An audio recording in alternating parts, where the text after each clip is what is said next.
ప్యానెల్లో ఉన్న సభ్యులందరికీ కూడా నమస్కారం అండి. సార్ ఇప్పుడు ఎంత దుర్మార్గమైన పరిపాలన సాగుతుంది అంటే గెలిచిన జూన్ 4వ తేదీ నుండి కూడా ఈ రాష్ట్రంలో తెలుగుదేశం పార్టీ కూటమి ప్రభుత్వం అధికారంలో వాళ్ళు ఇష్టం వచ్చినట్లుగా పరిపాలన చేస్తున్నారు. చెప్పేవి ఏవి కూడా నిజాలనే ఉండట్లా. వాళ్ళ ఇష్టం, వాళ్ళు ఏది మాట్లాడితే అదే నిజం అన్నట్లుగా ప్రజలందరికీ కూడా చూపించే ప్రయత్నం చేస్తున్నారు. వాళ్ళు మొట్టమొదటి రోజు నుంచి కూడా వైఎస్ఆర్ కాంగ్రెస్ పార్టీ నాయకుల మీద, కార్యకర్తల మీద, వీళ్ళందరి మీద దాడులు, దౌర్జన్యాలు, హత్యలు చేశారు. ఆ తర్వాత వరదల విషయంలో బోట్లో రాజకీయం చేసి ప్రకాశం బ్యారేజ్ని పడేద్దాం అనుకున్నారు వైఎస్ఆర్సీపీ వాళ్ళని చెప్పి అదొక దొంగ రాజకీయం చేశారు. మళ్ళీ ఆ తర్వాత లడ్డూ వ్యవహారం తీసుకొచ్చి కొన్నాళ్ళు దాన్ని తిప్పారు. ఆ తర్వాత రిషికొండ ప్యాలెస్, ఇలా వీళ్ళు ఇష్టం వచ్చినట్టు డైవర్షన్ పాలిటిక్స్ చేస్తూ అసలు ఈ రాష్ట్రంలో ఏమి చేయాలి, వాళ్ళు ఇచ్చిన హామీలు, సూపర్ 6 హామీలు ఎలా నెరవేర్చాలి అనే దాని మీద దృష్టి పెట్టకుండా కేవలం ప్రజలను మభ్యపెడుతూ ఈ విధమైన పరిపాలన సాగిస్తున్నారు. ఇప్పుడే అన్న చెప్పారు, సిబిఐ నాయకులు లోకేష్ గారు ట్వీట్ చేశారు, కామ్రేడ్ వాళ్ళకి వాళ్ళతో ట్యాగ్ చేసి అని చెప్పి. ఆ రోజు ఆయన ఏం చెప్పారండి, అబ్బాయి అరెస్ట్ చేశారా, సిబిఐ వాళ్ళని ఎందుకు అరెస్ట్ చేశారు, మా ప్రభుత్వం ఇలాంటి సంఘటనలు జరగడం మేము ఒప్పుకోము, ఎవరికైనా సరే ప్రశ్నించే హక్కు ఉంది, ఎవరైనా సరే మా ప్రభుత్వంలో తప్పు చేస్తే అడగొచ్చు అని చెప్పి లోకేష్ గారు చెప్పడం జరిగింది. కానీ ఆ తర్వాత వెంటనే సీఎం గారు వేరే ప్రాంతానికి వెళ్తే అక్కడ సిపిఐ సిపిఎం నాయకుల్ని హౌస్ అరెస్టులు చేసిన పరిస్థితి. ఇక ఇప్పుడైతే డైరెక్ట్గా వాళ్ళు సోషల్ మీడియా వాళ్ళ ప్రభుత్వానికి వ్యతిరేకంగా పోనీ తప్పు చేసిన వాళ్ళు ఎవరైతే తప్పుడు పోస్టులు పెట్టారో, లేదా అసభ్యకరంగా పోస్టులు పెట్టారో, ఆడవాళ్ళ మీద లేదా పిల్లల మీద పోస్టులు పెట్టారో వాళ్ళ మీద చర్యలు తీసుకుంటే పర్వాలా. ఎవరైతే ప్రభుత్వానికి వ్యతిరేకంగా ప్రభుత్వంలో జరుగుతున్న అవినీతిని కానీ, అక్రమాలను కానీ, లేదా ఇటువంటి వాలంటీర్ల గురించి మాట్లాడదాం రమేష్ గారు. అదేండి, ఆడపిల్లల మీద జరుగుతున్న అఘాయిత్యాలను కానీ ఎవరైతే పోస్టులు పెట్టారో వాళ్ళందరినీ కూడా తీసుకొచ్చి లోపల వేస్తున్న పరిస్థితులు.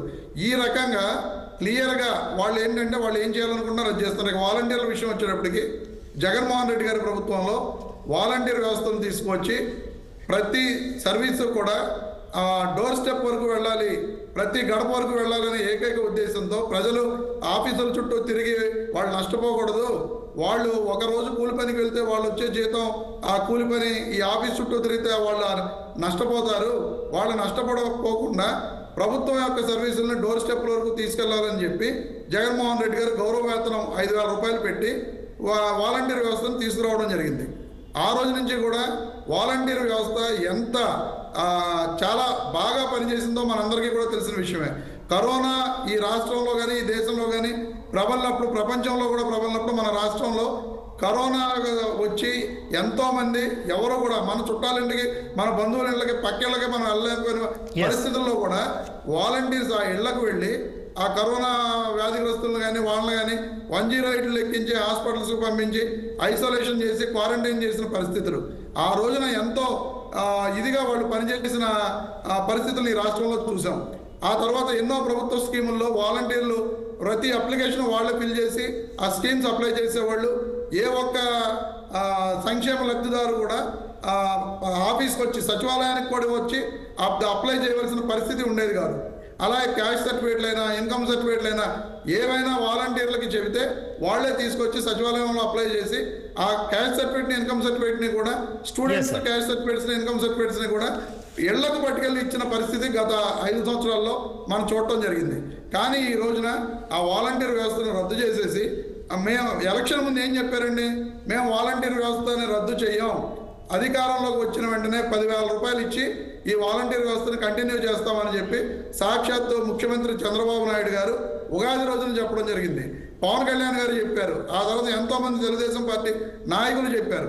కానీ ఈ రోజున వాళ్ళు ఏం చెప్తున్నారండి, గత 5 నెలలుగా ఒక్కొక్కళ్ళు ఒక్కో రకమైన స్టేట్మెంట్.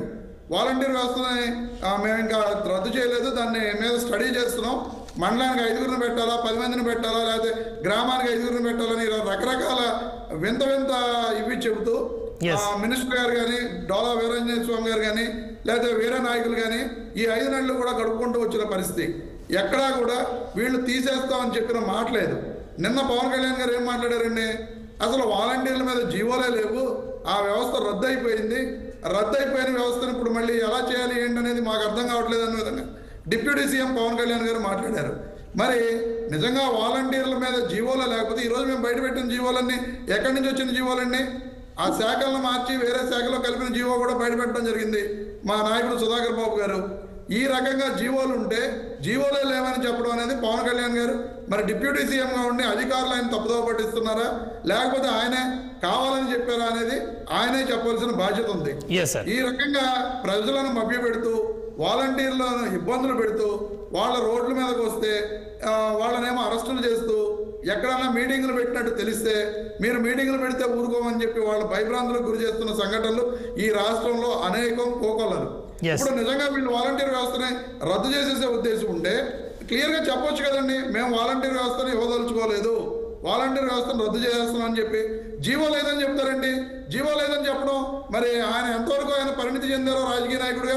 ఈ రోజు ఉప ముఖ్యమంత్రిగా ఉన్నారు పవన్ కళ్యాణ్ గారు. ఆయన తెలుసుకోవాల్సిన అవసరం ఉన్నది. జీవో లేకపోతే కేబినెట్ మీటింగ్ ఏర్పాటు చేసుకుని ఏం చేద్దాం ఏంటనేది డిస్కషన్ చేసుకుని ఆయన జీవో ఇవ్వచ్చు, కొత్త జీవో ఇచ్చి ఇదిగో పలానా తారీఖు నుంచి లేదా జూన్ నెల నుంచి మీకు గత 5 నెలల జీతాలు ఇవ్వలేదు, గతంలో వాలంటీర్లు ఉన్నారు, కొత్త జీవో ఇష్యూ చేస్తున్నాం. లేదు కొన్ని 5 నెలలు వదిలేండి, రేపు డిసెంబర్ 1 నుంచి మేము వాళ్ళకి జీవో ఇస్తున్నాం, కొత్తగా 10,000 రూపాయలు జీతం ఇస్తామని చెప్పి మేము హామీ ఇచ్చాం, ఆ హామీని నెరవేరుస్తున్నాం అని చెప్పి కొత్త జీవో ఇవ్వడానికి వీళ్ళకి ఏం అడ్డు వస్తుంది? ఏం అడ్డు వస్తుందంటే ఈ వాలంటీర్ వ్యవస్థ అనేది నడిస్తే ఈ రాష్ట్రంలో క్లియర్గా జగన్మోహన్ రెడ్డి గారే ప్రతి ఇంటి దగ్గర కనిపిస్తారు. జగన్మోహన్ రెడ్డి గారు పెట్టిన వాలంటీర్ వ్యవస్థ మళ్ళీ ఎలా నడుస్తూ ఉంటే మా ప్రభుత్వం యొక్క ఇది కనిపించదు అనే కేవలం దుర్బుద్ధితోటి ఈ వ్యవస్థను రద్దు చేయాలనే ప్రయత్నం వాళ్ళు చేస్తున్నారు.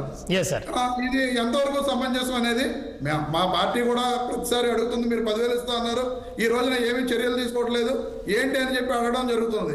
సరే చూద్దాం వీళ్ళు ఎంతవరకు ఏం చేస్తారనే విషయంలో మేము కూడా వేచి చూస్తున్నాం. వీళ్ళు చెబుతున్న అబద్ధాలను ఈ రోజున జీవోల రూపంలో మేము బయట పెట్టడం జరిగింది. రైట్ సార్, ఒక నిమిషం. జనసేన నేత జాయిన్ అయ్యారు మనకు పవన్ కోటేశ్వర.